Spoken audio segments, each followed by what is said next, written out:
Alright everybody, this has been my vacuum chamber since, I don't know, probably 2013 maybe? The good old Pro Vac. And my lid here, if we just kind of take a close look, I want to make sure it's in focus. The silicone band around the piece of, I guess that's Lexan, or I don't even know what it is, but that has completely worn out. And my vacuum pot leaks. It won't vacuum as much as I need it to. So we've got to say goodbye to a legend in my shop. And now we're going to unbox a new one and kind of show you guys the proper way to use one of these and just sort of what I've learned over the years. So we have the vacuum pump. No surprise there. And this is the brand of it there. So if you want to buy the same one, I just got it on Amazon, and that was sort of the brand of it, so to speak. So we'll kind of take a look here. There it is. Nice new suave vacuum pump. Single stage, you know, just same sort of setup as I had before, just a lot newer. Okay, so here's what we have. Here is the matching pot for it. Now, I always recommend you get at least a 3-gallon size, and we will demonstrate why after a bit. Anything smaller than that, you're not going to be able to fit multiple Pyrex cups of plastic in there at once, like you probably will want to. So let's get this open and see what is in this side of the box. One moment, please. Okay, here we go. Nice layer of polystyrene. Okay, what do we have here? Maybe some sort of valve or filter. I'm not sure. We'll come back to that. That's interesting. Very interesting there. I think my first one came with one of those too. Yes, here we go. Beautiful. Oh. Awesome, awesome. I love that this one has not just a ring on the inside of the silicone, but it goes all the way around. So I definitely feel like the longevity of this lid will be better. Now my old lid had a burp valve here. I'm assuming one of these valves is to turn it on and off, and the other one is the burp valve. I'll have to tighten this down and see. And last but not least, the hose and the pot. Okay. It's just a regular cooking pot, I'm convinced, is what these things are. It's nothing fancy, and in fact a lot of people have successfully built their own. So let me get this big ugly box out of the way. And let me straighten up all this, and then we'll be right back. Okay, so everything is cleaned up, and so let me kind of show you what we've done so far. We have just basically taken the hose and screwed it on there. So I'm pretty convinced so far, the manual really didn't say, pretty convinced this is the burp valve, okay? So whenever we need to let some air back in to relieve our vacuum, we just open this valve up a little bit. Then this is the valve that actually turns off and on the pump to the chamber. And then over here, if we look at the pump, there's a couple things we need to do. We need to take this cap off, because this is where you attach your hose. Let me remove the power cord here. Okay.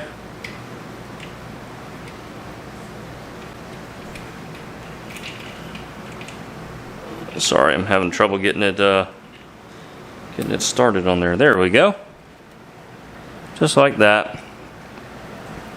And then, one of the most important things you have to do with a new vacuum chamber is give it some oil.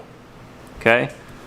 So, here's the oil reservoir right here.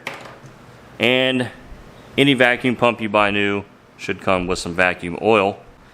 And we have a gauge that we have to watch. So you cannot put too much of this in there. Vacuum oil smells absolutely terrible, by the way. Alrighty. And basically, we're just pouring oil into the top. Just like that. And you want to let it settle and then check your gauge. Okay, so as you can see, we are still way down here with the oil. So we're going to have to add quite a bit more. Perhaps even this entire bottle. Okay, so you can see we're a little bit higher now. We're a little bit above that minimum line. So we're just going to go ahead and use the rest of the oil here. There we go. So that's about halfway up. Actually, we have just a little bit left, I think, in there. Yeah, just a few drops. And there you go. That's one of the most important things. So, the entire bottle of vacuum pump oil that comes with this vacuum pump fills it up to a little bit over half of the amount. So, you don't want to be below and you don't want to be too high. And it takes a long time before you have to replace this oil. Alright, now for a little test run. So right now, these valves are in the closed position. So this being my burp valve, I want it closed. This one, I actually need the valve open. Okay? So, here she goes. Think we got everything put together correct. Let's find out. Oh, beautiful. Wow, this thing is quiet. This is a lot more quiet than my last one, but the last one was very, very, very old. Wow, look at that. This gauge is actually a liquid gauge. You have to like pierce the top and let it kind of settle in and balance itself. All of that's in the instructions, by the way. Wow. It's so cool that like you can pick them up by the lid. It's just such a strong vacuum happening. Let's just see how far she'll go. Coming up on 28 here. Almost to 28. Yeah, there's 28 right there. Then it'll fight to get past 29. I'm curious if the gauge is accurate or not. If it goes all the way to -30, it's technically not all the way to -30. Wow, look at that. Yeah, and once you've reached this point, you've pretty much pulled all the air you're going to get out of whatever it is that you are degassing. So yeah, there it is, y'all. So we're going to go ahead and cut this. And then to relieve pressure, our burp valve should be right here. Ah, yes. Very cool.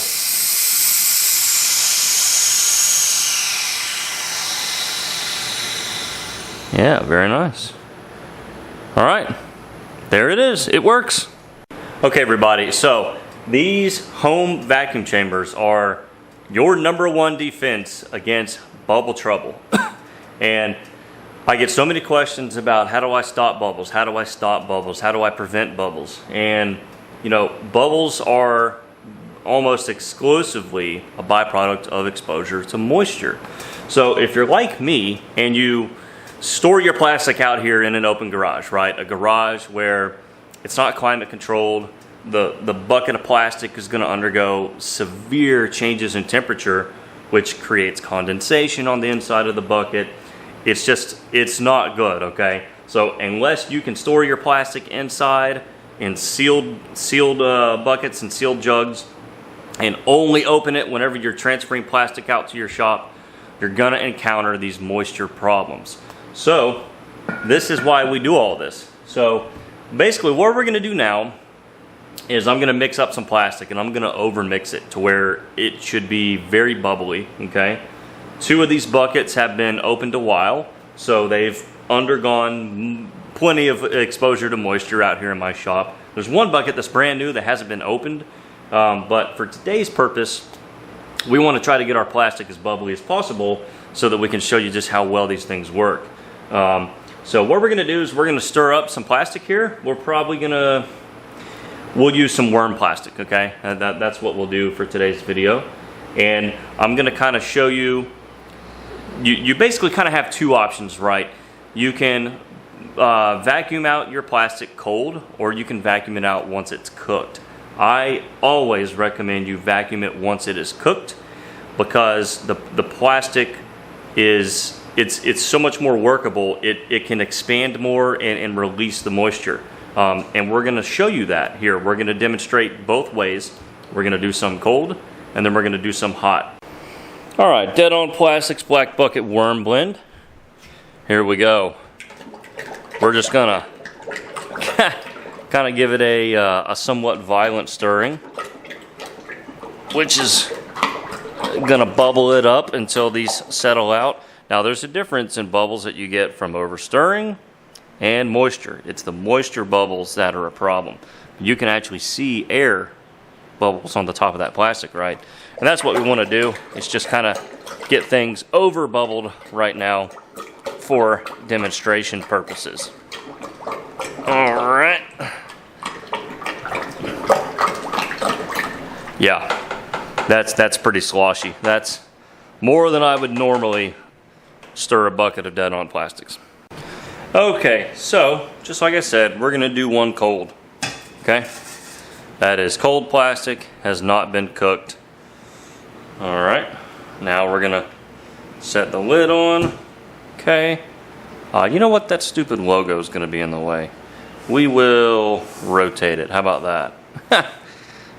And we'll kind of work on our zoom as best as we can. Yeah, that's actually really good right there, I think. All right, we'll close up our valve. All right, so if you watch the plastic real carefully, as this draws more and more of a vacuum, the plastic's actually going to rise in the cup, and you're going to physically see air come out of it. And it's going to kind of look like it's boiling a little bit. So let's just kind of keep our eye on it and see what we get. Okay, the plastic is actually expanding. It's rising in the cup. Oh no, where's my zoom? There it is. All right, see how it's bubbling? Look at that. Eventually it's going to reach a state to where it collapses on itself. Okay, and we're getting there real soon. You can see the bubbles. All right. And here we go. It should start collapsing soon. You can always give it a little bit of a shake. You can actually shake those bubbles down, so to speak. Right. So you can see the bubbles kind of collapsed out. So if we look at our gauge here, we're almost there. And just like it should, you'll notice that those bubbles kind of reached their highest point and then all went back down. They disappeared. They expand, or they collapsed on themselves right when it got pretty much all the way down. So if I look back down to the cup, nice little logo there. But if we look at the plastic, you see it's still a little bit of bubbly. I like to just give it a shake, and you'll see that will actually shake loose a little bit more bubbles, bringing more air to the top, which will get more air out of that plastic. Okay, now we're just going to vent this real slowly.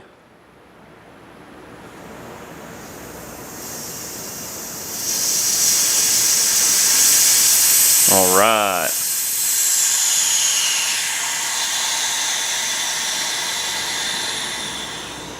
Beautiful. Now we can remove the lid. And here is our plastic. So now we're just going to take this straight over to the microwave. Okay. Let me set the camera down.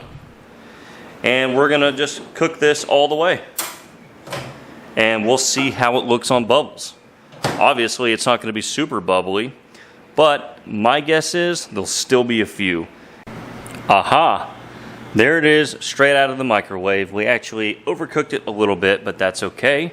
You can see it has bubbles in it. However, because we've already vacuumed it, those bubbles are going to go away on their own.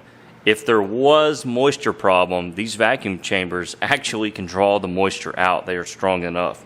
So those bubbles right there, as you can see, they're already kind of clumping together, and they will settle themselves completely out. So, other than what we see here, the fact that yes, even when you degas it cold, you can still get bubbles on cooking, here's another reason why I think you should only really degas once the plastic is already cooked. Because a lot of times, whenever you add your color, okay, so let's pretend like we're mixing up a color here, right? Just some like watermelon purple, right? Ah, look at some of the bubbles, some of the little micro bubbles coming out of that, okay? So basically, even if your plastic comes out of the microwave completely bubbleless, chances are it probably won't stay like that, right? Once you mix in some color and stir everything in, you're still gonna agitate the plastic a little bit, trying to create a color, right? So just this watermelon blue, you know, if I'm just stirring it in, now look at all the bubbles. That is straight bubbles, right? And some of that is the pigment, and some of it is stirring. Now, if I want to get this completely bubbleless fast, I'm going to have to degas it anyway. Okay, and here is the next cup, straight out of the microwave. This was not degassed cold, and it was from the same exact bucket of plastic that we churned up. And yeah, you can see it has some bubbles in it, right? It's not bubbling out the cup, despite being overstirred and not having undergone degassing, but it's really not a whole lot worse than the one that was degassed. So degassing it cold, I think, can help, but ultimately I think you're still going to be back here where you're wanting to do it hot. So let's pop this in the vac pot real quick, and yeah, watch this. Okay, there's a great picture of it right there.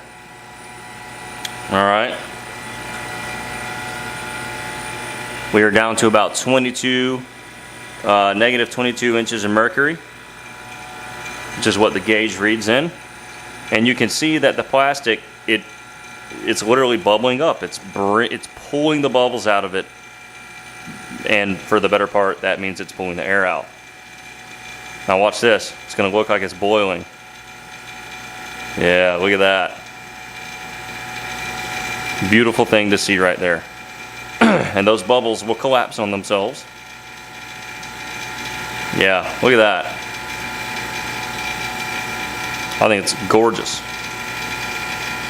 You know, this is how I get perfectly bubbleless plastic for like a see-through hand pour, or something that is going to be, you know, basically pearl base or something like that. Something just where I can't have any bubbles showing.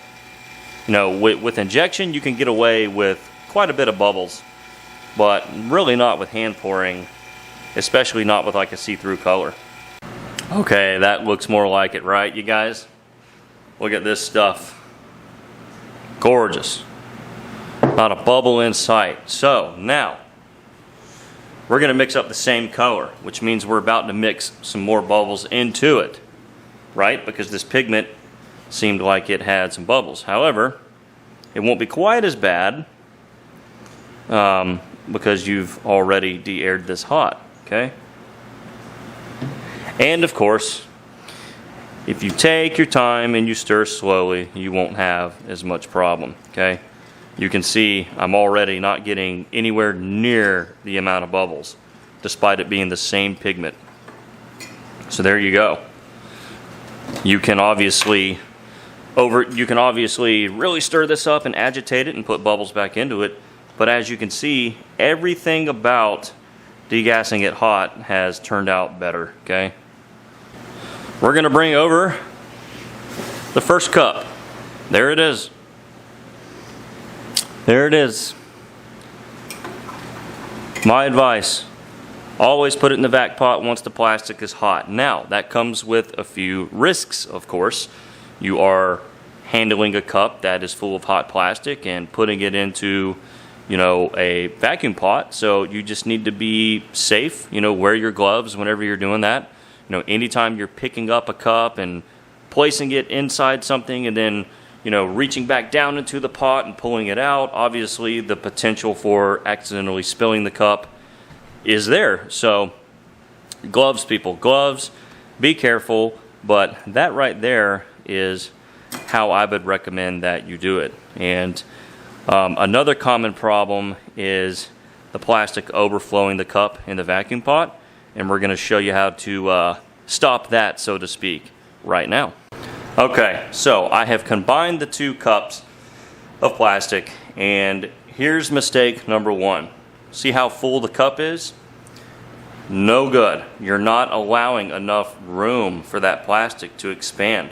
So when you see a lot of bubbles like that, that's a lot of air that needs to come out of that plastic. And as you can see, it boils up in the cup. So you have to have enough cup left, so to speak, or else it's just simply going to bubble over the surface. The trick I have learned is to shake it. Okay? So, see how it's coming up? It's coming up, it's coming up. Oh no, it's going to go over the top. Ah, okay, we got lucky. However, if it looks like it's about to go over the top, you can shake it. That will kind of work some of those bubbles loose. Or you can actually burp it with your burp valve while you have the vacuum pot running. And that will basically make those bubbles go back down. Sorry, it's really hard to get a good focus on this. It'll make those bubbles go right back down, and you can essentially start over. Okay, and look at that. Perfect. Perfect, perfect, perfect. There is no other alternative that will get your plastic looking that good than a vacuum pot. And you know, it's crazy. This thing was under 200 bucks.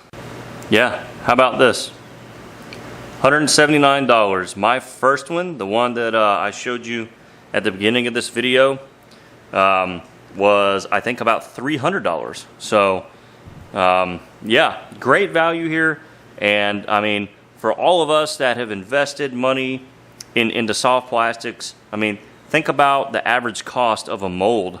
Well, you know, if you're willing to invest your money into that, for basically the cost of an expensive mold, you can have a vacuum pot that's going to make your plastic look perfect for just years to come. And they're super easy to install, and as you can see, they're super easy to use, and there's just no alternative to how professional I think they make your baits. So for example, we went ahead and poured a few Mojo worms here. So let's get one out. Yeah, look at that. Gorgeous. Just a simple color, but more importantly, the plastic just looks like glass.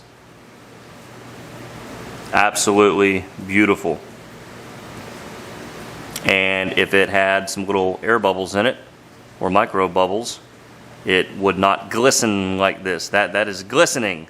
So that's what you want, is to make the best lures that you can. And when it comes to soft plastics, a vacuum pot, in my opinion, is a must-have. I don't care what brand of plastic you use. Even if it comes brand new, bubbleless, eventually you're going to have bubble problems with it. It's all about moisture, guys. So, yeah, that speaks for itself, I think. Y'all know what this thing needs? I'll tell you what it needs. It needs this right here. It needs a sticker. It needs my own sticker. Here we go.